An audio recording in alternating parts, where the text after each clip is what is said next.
Long March two Dhaka সর্বস্তরের জনগণের সর্বাত্মক অংশগ্রহণ নিশ্চিত করতে হবে।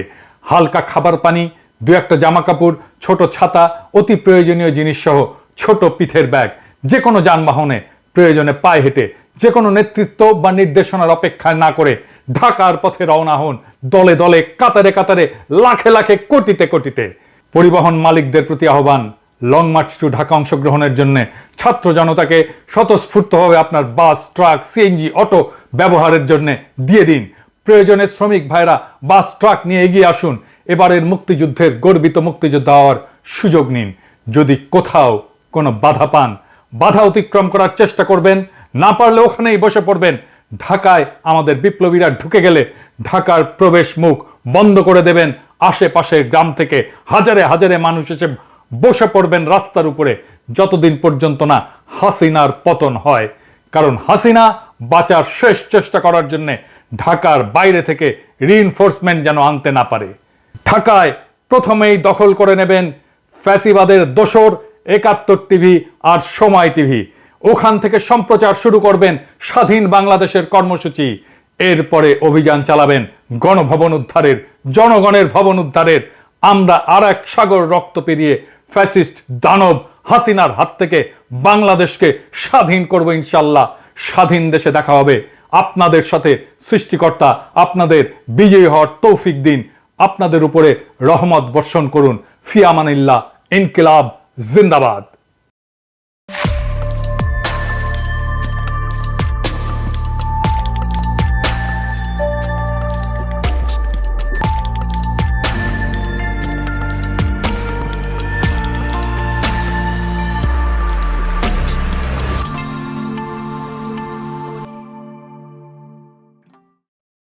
এইটা আমি বলছিলাম ৪ আগস্ট ২০২৪-এ, যখনও হাসিনা পলায়নি। দেখলেন তো, গণশত্রু সময় টিভি আছে, ৭১ টিভিও আছে।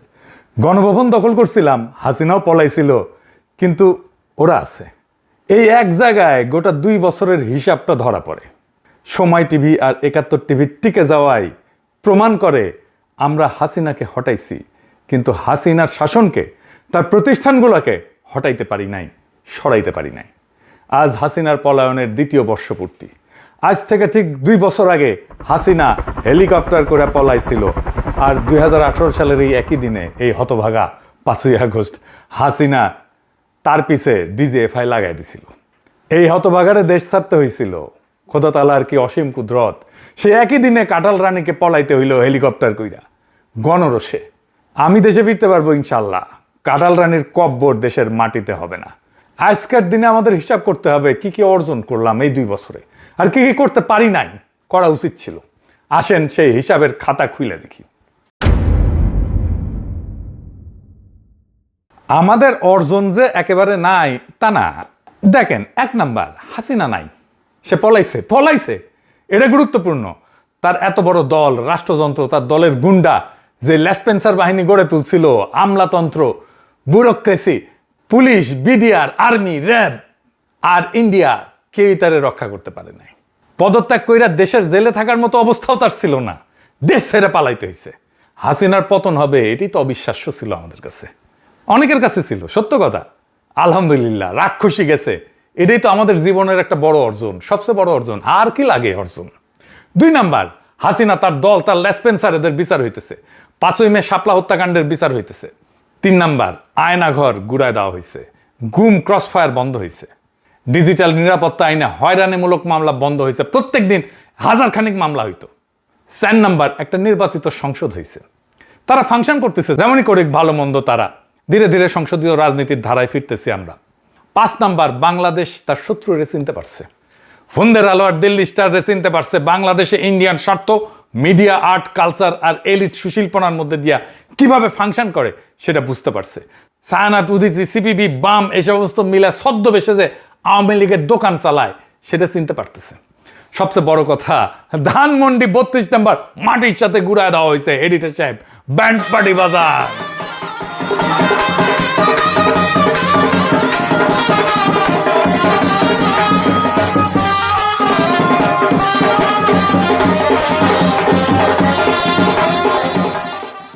এইবার হিসাবের অন্য পিঠ। দেশের সব সংকট চইলা যায় নাই, কিছু সংকট বাড়ছে। আর ব্যর্থতাগুলা তিনটা জায়গায়, আমাদের নিজেদের ভেতরে, জুলাইয়ের শক্তির ভেতরে, আমাদের কালচারে, আর ওদের প্রতিষ্ঠানে। জুলাইয়ের শক্তির ভেতরে ঐক্য নাই। আজ যখন এই ভিডিও রেকর্ড করতেছি তখন জাতীয়তাবাদী চাচ্ছু দল নানা জায়গায় শিবিরের উপরে ঝাঁপে পড়িছে। হ্যাঁ, চাচ্ছু দলের মিছিল দেখেন।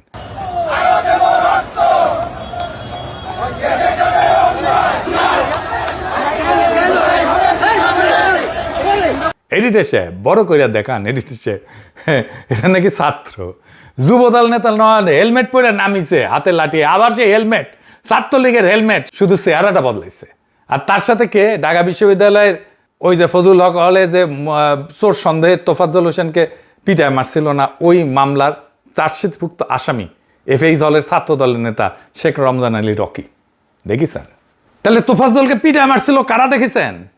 হাসপাতালে যে হামলা করেছে, ঠিক জুলাই ছাত্রলীগ যেমন করেছিল। অক্ষরে অক্ষরে একই স্ক্রিপ্ট, শুধু পতাকার রংটা বদলাইছে। জুলাইয়ের শহীদ ছাত্রদল নেতা ওয়াসিম, যাকে সবাই ভালোবাসত, আমাদের অত্যন্ত প্রিয় মুখ, খোদা তাআলা তাকে বেহেশত নসিব করুক। আজ সেই ওয়াসিম যেই মানুষটাকে ভালোবাসত, যার আদর্শে উদ্বুদ্ধ ছিল, আজ সেই মানুষটাকে বেরবিতে, রোকেয়া বিশ্ববিদ্যালয় রংপুরে অপমান করা হয়েছে।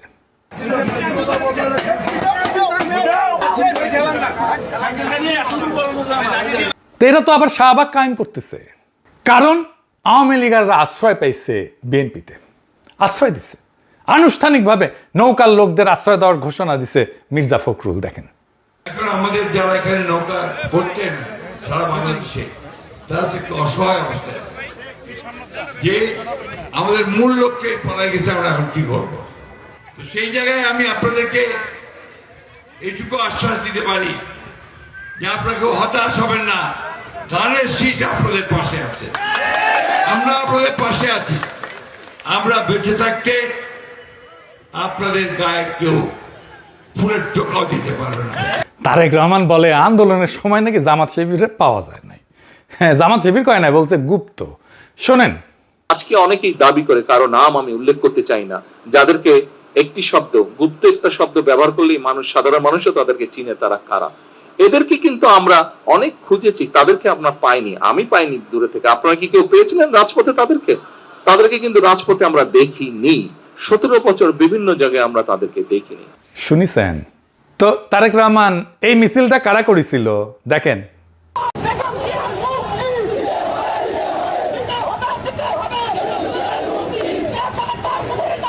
দেখিছেন বিএনপি কি নিজে খালেদা জিয়ার মুক্তি চেয়ে এই সাইজের একটা মিছিল করতে পারছে, যেটা শিবির করছে, আর আপনারা বলেন তাদের খুঁজে পান নাই?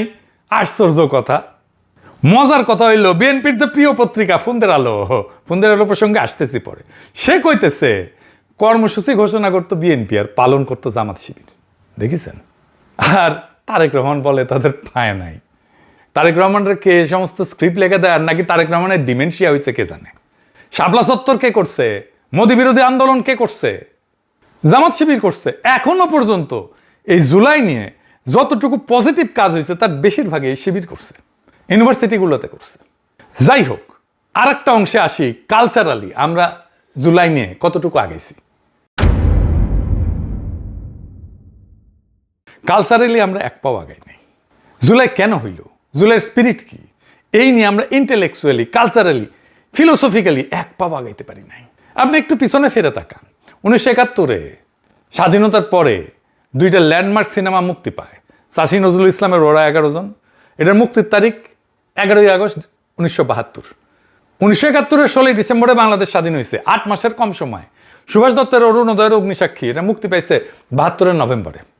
1 বছর হওয়ার আগেই 2টা সিনেমাতে হিউজ লজিস্টিক্স থাকছে, কারণ যুদ্ধের দৃশ্য ছিল, গোলাগুলি ছিল, সেনাবাহিনীর সাহায্য নিতে হয়েছে, আগ্নেয়াস্ত্র নিতে হয়েছে, গুলিগোলা লাগছে চিত্রায়িত করতে। সদ্য যুদ্ধ বিধ্বস্ত শূন্য কোষাগারের একটা দেশ এটা করছে। আর আমরা 2 বছর জুলাই নিয়ে একটা ল্যান্ডমার্ক সিনেমা দাঁড় করাইতে পারলাম না। যদিও 1.5 বছর ধরে ইউনূস সরকারের সাংস্কৃতিক উপদেষ্টা ছিল একজন ডাকসাহিত্যে চলচ্চিত্র নির্মাতা। এই হতেছে আমাদের কালচারাল অ্যাসেট বানানোর হিম্মত। আর এই জন্যই আওয়ামী লীগ জুলাইকে আক্রমণ করার, জুলাইয়ের শক্তিকে আক্রমণ করার সাহস পায়। যেই ঘটনার নিজস্ব স্মৃতি নাই, কালেকটিভ মেমোরি নাই, নিজস্ব ছবি নাই, নিজস্ব বয়ান নাই, তার বয়ান শত্রু লিখে দিবে। তাই হইতেছে, তাই হবে। আর যারা লিখতে পারতো, যারা এটা করতে পারতো, তাদেরকে কাছেই ঘিরতে দেয় নাই, আমারে তো দেশেই যাইতে দেয় নাই। এখন গর্ত থেকে বাইর হইতেছে 111-এর কারিগরেরা, আস্তে আস্তে গর্ত থেকে বাইর হইতেছে। এই যে হোসেনি জিল্লুর মাদার আওয়ামী ফ্যাসিবাদকে ক্ষমতায় আনিছিল 111 কইরা। 111-এর সবচেয়ে ক্ষমতাবান উপদেষ্টা ছিল। এখন বাক্য যার ইচ্ছে, ইউনূস সরকার নাকি ক্ষমতার লোভ তৈরি করে দিয়ে গেছে ছাত্রদের। এই মতি জিল্লুর গংরা ভাবে জান দিবে তরুণেরা, দরিদ্ররা, মাদ্রাসা ছাত্ররা মজা লুটবে ক্ষমতার তারা। এই একই অপরাধে প্রথম আলোর ভূমিকাও বিশাল। আমি হাসিচ্ছি, ব্যাপক অপপ্রচার চালায় ইন্ডিয়া অনুসারী সংবাদ মাধ্যমগুলা 2007-এ 111 করছিল, পটভূমি তৈরি করে দিয়েছিল 111-এ বয়ান তৈরি করে দিচ্ছিল, 111-এর সরকারও ছিল তারা। আজ তারা সবাই মিলে ষড়যন্ত্রের নতুন জাল বিস্তার করতেছে। এই ধরিবাজ হোসেন জিল্লুর 2025 সালে সিআইএর নামে প্রতারণাকারী রাষ্ট্রদ্রোহী মামলায় আটক মাসুদ করিম চক্রের সাথে মিলা অন্তর্বর্তীকালীন সরকারের সময় জেনারেল ওয়াকারের উস্কানিতে কুকইরা নতুন একটা তত্ত্বাবধায়ক সরকার বানানোর ষড়যন্ত্রে লিপ্ত ছিল। প্রফেসর ইউনূসের সরকারে ঢুকতে না পাইরা এই শেয়ালের খাইশ হয়েছিল ক্ষমতার মসনদে বসার। হারাম জাদারে যেখানে পাবেন হাড্ডি গুড়া করে দেবেন, একেবারে গুড়া গুড়া করে দেবেন। এই বুড়া যেন এই বুড়াকালে মাজার হাড্ডি ভাঙার জন্য হাগামতা যেন করতে না পারে। এই গণশত্রুর চিনে রাখেন এডিটর সাহেব, এর সিল মেরে দেন, গণশত্রু আর জাউরা সিল মেরে দেন। এবার আসেন ফুন্দের আলোর শয়তানি দেখি। এই ফুন্দের আলো কয়দিন আগে আয়নাঘরের কথিত বন্দিশালা কইছে। কি সাহস দেখেন! এরা জুলাই আন্দোলনটা জঙ্গির আক্রমণ মানায় দেবে ভুল কইরা, তারপর জনতার তীব্র প্রতিক্রিয়া টের পেয়ে বিন্দু মাত্র ব্যাখ্যা ছাড়া নীরব মুছে ফেলে। ঠিক যেমন ভুলবশত মেজর জাহিদের মতো বহু নিরীহ মানুষকে জঙ্গি তকমা দিয়ে দুনিয়া থেকে মুছে ফেলার খেলায় শরিক হয়েছিল। কি হয়েছিল মেজর জাহিদের জানেন? তারিখ ধরে ধরে বলি, মন দিয়া শোনেন। সেপ্টেম্বর 2016 মেজর জাহিদকে জঙ্গি সাজায় হাত করা পড়া অবস্থায় 16টা গুলি করা হয়। আর 2017 জানুয়ারিতে হাসিনা তার স্ত্রীকে জেলে পাঠায়। তখন ওনার 2 মেয়ে, বড় মেয়ের বয়স 7 আর ছোটটার বয়স 1 বছর মাত্র। আহারে, ছোট মেয়েটা মায়ের সাথে জেলে বড় হইতে থাকে, দুধের বাচ্চারে জেলে পাঠাইছে বাবারে মাইরে ফেলা। বড় মেয়ে মামার বাসায় বড় হইতে থাকে, জেলে মাকে দেখতে গেলে কান্ত মা বাচ্চাটা শুধু। 3 বছর পরে মিসেস জাহিদ জামিন পায়। জামিনের 6 মাসের মধ্যে ডিবি অফিসে তারে আবার ডাকা হয়। সেখানে আমেনা মহসিন এবং আরেকজন প্রভাষক ছিল ইন্টারন্যাশনাল রিলেশনের, নামটা জোগাড় করতেছি, তারে নানা রকম প্রশ্ন করে মিসেস জাহিদকে, আপনার কখন থেকে এই পরিবর্তন, কখন থেকে হিজাব পড়েন, আপনার হাজবেন্ডকে আগে থেকে এমন ছিল। স্বামীকে হাত করা পড়ায় মিথ্যা অপবাদে 16টা গুলি করছে, আর তার বিধবাকে এখন জেরা করতেছে সে হিজাব পড়ে কেন। এর কিছুদিন পর হঠাৎ করে আদালতে হিয়ারিং হয়, জামিন বাতিল হয়ে যায়। জামিন বাতিলের খবর শুনে ওনার মা অসুস্থ হয়ে পড়ে, মিসেস জাহিদের মা। বছর খানিকের মধ্যে মিসেস জাহিদকে আবার জেলে পাঠানো হয়। 2022-এ উনি যখন জেলে, তখন ওনার মা মারা যায়। জেলে থাকার কারণে শেষবারের মতো দেখতে যেতে পারেননি। আর মেজর জাহিদের বাবা মাও ছেলের শোকে মারা গেছেন, ছেলে খুন হওয়ার কিছুদিনের মধ্যেই। হাসিনা আমলে কত কষ্ট, এত যন্ত্রণার মধ্যে দিয়ে একটা পরিবার জীবনযাপন করছে। সবকিছু শেষ হয়ে গেছে এই পরিবারের। এডিটর সাহেব, এই ছবিটা একটু বড় করে দেখান, বড় মেকআপ করলে নিয়া মেজর জাহিদের ছবি। আমরা মনে করি আমরা অনেক ত্যাগ করেছি। এই পরিবারের কষ্ট যন্ত্রণা ত্যাগের কাছে আমাদের লড়াই কিছু না। মিথ্যা পদে হত্যা করা হয়েছিল, এখন মেজর জাহিদকে মরণোত্তর ব্রিগেডিয়ার জেনারেল করা হয়েছে, আলহামদুলিল্লাহ। মেজর জাহিদ মরে গিয়ে বাইসে গেছেন। কি পরিমাণে পারিবারিক, সামাজিক, মানসিকভাবে লাঞ্ছিত হয়েছে এই পরিবারটা। এমন একটা সুখের সংসার সারখার করে দিছে হাসিনা। আর হাসিনার এই জুলুমের বয়ান উৎপাদন করে দিয়েছে ফুন্দের আলো, দিল্লি স্টার কি শিরোনাম করছিল দেখেন জাহিদকে নিয়া। এই 2 অভিশপ্ত মিডিয়া মেজর জাহিদের খুনের বৈধতা উৎপাদন করছে। ফুন্দের আলো, দিল্লি স্টার, এদের ক্ষমা নাই। ব্রিগেডিয়ার জাহিদকে সৃষ্টিকর্তা শহীদ হিসাবে কবুল করুন। কিন্তু এদের কিছু হয় নাই, ফুন্দের আলো, দিল্লি স্টারে কিছু হয় নাই। কোনো স্বীকারোক্তি নাই, কোনো গ্লানি নাই, কোনো অনুশোচনা নাই। এই মিডিয়া সন্ত্রাসের বরপুত্রদের কোথাও জবাবদিহি করতে হয় না। তাদের স্বাধীনতা অলঙ্ঘনীয়, পুত পবিত্র। আর এখন তারা ভিকটিম সাজছে। পুড়ে যাওয়া ফুন্দের আলো, দিল্লি স্টার দেখায় দৈনিক নাগাসাকি, হিরোশিমা নাকি হয়েছে ওইটা দেখায় সবাইকে, আমরা ভিকটিম, আমাদের মারিছে। আয়নাঘরের মতো নৃশংস গোপন বন্দিশালার অস্তিত্ব প্রথমে অস্বীকারের চেষ্টা করছে, তারপর আবার ইনভার্টেড কমার মধ্যে রেখে মিথ্যা ছাপাই দিছে। এই খেলা চলছে 24 ঘন্টা। আসলে এই 24 ঘন্টা ধরে আমরা মাপছে আমাদের সহ্য শক্তি কতটা হজম করতে পারি। এইবার 24 ঘন্টার পরীক্ষা নিছে। ভাইবা দেখেন ভবিষ্যতে এই পরীক্ষার সময়সীমা কত দীর্ঘ হইতে পারে। কেউ তো ভাবতেছেন এই মতি মাহফুজ তো বুড়া একদম কয়দিন পরে জয় বাংলা হয়ে যাবে, এই কুকুরটি আর কয়দিন চালাবে, দিন বদলাইবে না। ওরা যে কালচারাল ইনস্টিটিউট গড়ে তুলছে তাতে সবাই একটা ছোট ছোট মতি মাহফুজ। কেউ কেউ হয়তো সঠতায় মতি মাহফুজকে হার মানাবে। যে তীব্র ঘৃণার বিদ্বেষ থেকে ওরা কথিত শব্দটা উচ্চারণ করে তা ওদের মজ্জাগত, ওদের মনের মধ্যে গভীরভাবে প্রতীত আছে। এইটাই পার্ট অফ ৭১-এর চেতনা। আমার দেশ যদি এরকম ভুল করতো, হাতে পায়ে ধরে মাপ চাইলেও আমার দেশের অস্তিত্ব থাকতো না। মাহমুদুর রহমানকে এতক্ষণে ভার্চুয়াল লিঞ্চিং করে দেওয়া হইতো। আর মতি মাহফুজের এই কথিত দুঃখ প্রকাশের যে নির্লজ্জ ভাওতাবাজি, তা জাইনাল জাতি কৃতার্থ। আর এই ফন্দের আলো দিল্লি স্টারকে পাবলিক সোটা লাল করে দিলে নাকি লজ্জায় আমাদের মাথায় হেঁট হয়ে যায়। কথা শুনতে হয় খলিলুর রহমানের কাছ থেকে। খলিলুর রহমান আবার নিজে কয় না, তারা এবার শিখাই দিছে পশ্চিমারা। শুনেন, আবার ওটা নাকি স্বাধীন গণমাধ্যম। প্রথম আলো এবং ডেইলি স্টারের উপরে আক্রমণ, এই ধরনের আক্রমণ আমরা আগে দেখিনি। এটা ছিল স্বাধীন গণমাধ্যমের ওপর একটা আক্রমণ। আমাদের যে লজ্জা পাইতে হবে সেটা আবার পশ্চিমারা শিখাই দিছে খলিল। তো খলিল ভাই তো লেখাপড়া জানা মানুষ, আপনারা একটু শিখায়, একটু মেলা দিন আগে লেখাপড়া করেছেন ভুলে বসে আছেন, অথবা বুড়া হয়েছেন জন্য মাথায় ডিমেনশিয়া হয়েছে, আলঝেইমার হয়েছে। আপনার জায়গায় আমি থাকলে পশ্চিমাদের কি কইতাম সেটা শুনে রাখেন। পশ্চিমা তাদের কূটনীতিক এনজিওরা এসে যখন বাক স্বাধীনতা, মত প্রকাশের স্বাধীনতা, সংবাদপত্রের স্বাধীনতা নিয়ে লেকচার মারায়, আমরা তখন তাদের নিজেদের বানানো আইনটা কোনোদিন মনে করাই দিতে পারি নাই। নুরেমবার্গে টপ নাৎসিদের সাথে কাঠগড়ায় দাঁড়াইছিল জুলিয়া স্ট্রাইকার। লোকটা নাৎসিবাদী পুরানো কর্মী। ওর একটা কাগজ ছিল ডের স্ট্রুমার। যুদ্ধের ভয়াবহতম বছরগুলোতে তার হাতে কোনো রাষ্ট্রীয় ক্ষমতা ছিল না, সেনাবাহিনীতেও ছিল না, হলোকাস্টের পরিকল্পনার টেবিলেও সে বসে নাই কখনো। তার হাতে ছিল শুধু একটা পত্রিকা, আর ওই কাগজ চালানোর অপরাধে ওর ফাঁসি হয়েছে। কারণ সে নাজি শাসনের হিটলারের পক্ষে বয়ান উৎপাদন করছে ওই পত্রিকায়। স্ট্রাইকার নুরেমবার্গে উঠছে সম্পাদক হিসেবে।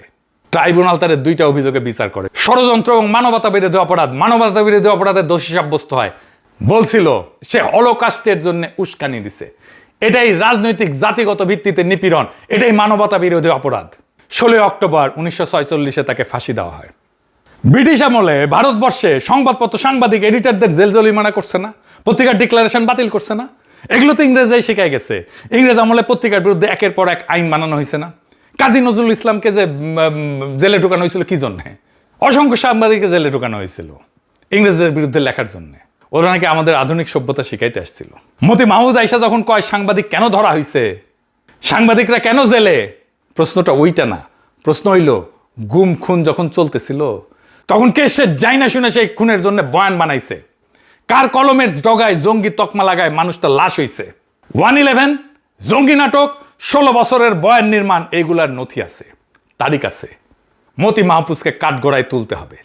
1/11 কইরা বাংলাদেশে ফ্যাসিবাদ কায়েম, আর ফ্যাসিবাদের পক্ষে জঙ্গি বয়ান তৈরি করা হাজার হাজার মানুষকে গুম খুনের অপরাধে মতি মাহফুজের ফাঁসি চাই। এটা প্রতিশোধ না, এটা ওদেরই শেখানো সভ্যতা, পশ্চিমাদের শেখানো সভ্যতা। আর এইটাই ওরা সবচেয়ে বেশি ভয় পায়, কারণ এইখানে প্রেস ফ্রিডম বইলা চিৎকার কইরা পার পাওয়া যায় না। পার পায় নাই নুরেমবার্গে, মতি মাহফুজ পার পাইবে না। ওরা বাইসা থাকুক, দেখি ওদের গলায় ফাঁসির দড়ি না ঝোলানো পর্যন্ত আমাদের মুক্তি নাই। আর যতদিন বিচার না হইতেছে ততদিন ওদের টাকার লাইনটা কাটেন। যতদিন এটা হইতেছে না ততদিন এই 2 প্রতিষ্ঠান যাদের বিনিয়োগে চলে ওদের আর্থিক যোগানোর উৎস বন্ধ করে দিতে হবে। ফন্দের আলো আর দিল্লি স্টারের মালিক হইতেছে ট্রান্সকম। ট্রান্সকমের সবচেয়ে বড় আয় আসে তাদের ওষুধ কোম্পানি এসকেএফ থেকে। ওখানে আয় করে এসকেএফে, আর ওইটা 2টা পত্রিকা চালায়, ঢালে এইখানে বাঁচায় রাখে। এই কোম্পানির ওষুধ কিনবেন না। এইটা সাহেব লোগোটা বড় করে দেখায় দেন, স্ক্রিনে বড় করে ধরে রাখেন। আপনারা শুধু ওষুধের গায়ে লোগো থাকলে কিনবেন না। ডাক্তার প্রেসক্রিপশন লেখার সময় কইবেন এই এসকেএফ এর ওষুধ আমারে দিবেন না, অন্য যে কোনো কোম্পানির ওষুধ দেন। ফার্মেসি দিকে বলবেন এই কোম্পানির কোনো ওষুধ আমারে দিবেন না, খাবেন না, বাসায় থাকলে ফেলা দেন। আর ফন্দের আলোর সাথে মিলে আরেকটা কোম্পানি অ্যাওয়ার্ড দেয়, মেরিল। এই কোম্পানির কোনো পণ্য কিনবেন না। 10% বেচা বিক্রি কমলে এমনিতে ওদের শুকায় গুটা হয়ে যাবে। এই 2 বছরের খাতায় হাসিনা পলাইছে, বিচার শুরু হয়েছে, আয়নাঘর ভাঙছে, 32 নাম্বার ভাঙছে, একটা নির্বাচিত সংসদ বসছে। এগুলো ছোট জিনিস না, এগুলো এক জীবনের অর্জন। আর খাতার অন্য পিঠে সময় টিভি চলতেছে, 71 টিভি চলতেছে, ফন্দের আলো, দিল্লি স্টার এখনো ঠিক করে দেয় কোনটা খবর আর কোনটা কথিত। 1/11 কারিগরের আর টকশোর সোফায় ফিরে আসছে। ছাত্রদল 2026-এ ঠিক সেই কাজ করতেছে যা ছাত্রলীগ 16 বছর ধরে করছে। আর নৌকার লোকেরা ধানের শীষের ছায়ায় বাসা বাঁধতেছে। এর মানে একটাই, আমরা মানুষটাকে হটাইছি, যন্ত্রটাকে না, সিস্টেমটাকে না, ব্যবস্থাটাকে না।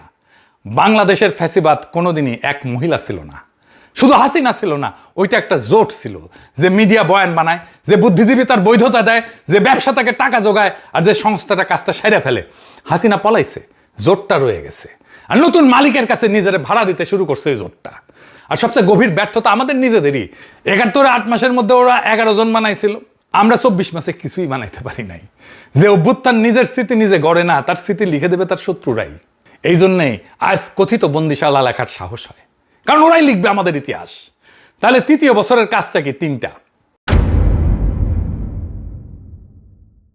পুন্দারাল দিল্লি স্টার যা যা অপরাধ করছে, যা যা বয়ান তৈরি করছে, মেজর জাহিদকে দিয়ে শুরু করেন। আবেগ দিয়ে বিচার হয় না, নথি দিয়ে বিচার হয়, এইটা দিয়ে তাকে বিচারের কাঠ গড়ায় আমরা দাঁড়াই, বিচারের কাঠ গড়াটা যেন খালি না থাকে। 2 নাম্বার কালচারাল অ্যাসেট বানানো, সিনেমা, বই, আর্কাইভ, সিলেবাস। যে জাতি নিজের অভ্যুত্থানের ছবি বানাইতে পারে না, সে জাতি অভ্যুত্থান ধরে রাখতে পারবে না। 3 নাম্বার টাকার লাইন কাটেন, যতদিন বিচার হইতেছে না ততদিন আপনার মানি ব্যাগে আপনার হাতিয়ার। কে বিজ্ঞাপন দেয়, কে অ্যাড স্পন্সর করে, কার ব্র্যান্ড এই কাগজের পাতায় ঝোলে, এই নামগুলো জানেন, আর সেই অনুযায়ী কিনেন। আমি দেশে ফিরবো, কাঁঠাল রানীর কবর এই মাটিতে হবে না ইনশাল্লাহ। কিন্তু সেটা যথেষ্ট না। মেজর জাহিদের যে মেয়েটা মায়ের কোলে জেলখানায় বড় হয়েছে, সে যেদিন জানবে তার বাবাকে কে খুন করছে আর কে ওই খুনের বৈধতা লিখে দিছে, আর এই দুইজনই যেদিন একই কাঠগড়ায় দাঁড়াইবে, সেই দিন জুলাই পূর্ণতা পাবে, তার আগে না। ইনকিলাব জিন্দাবাদ, আজাদি জিন্দাবাদ।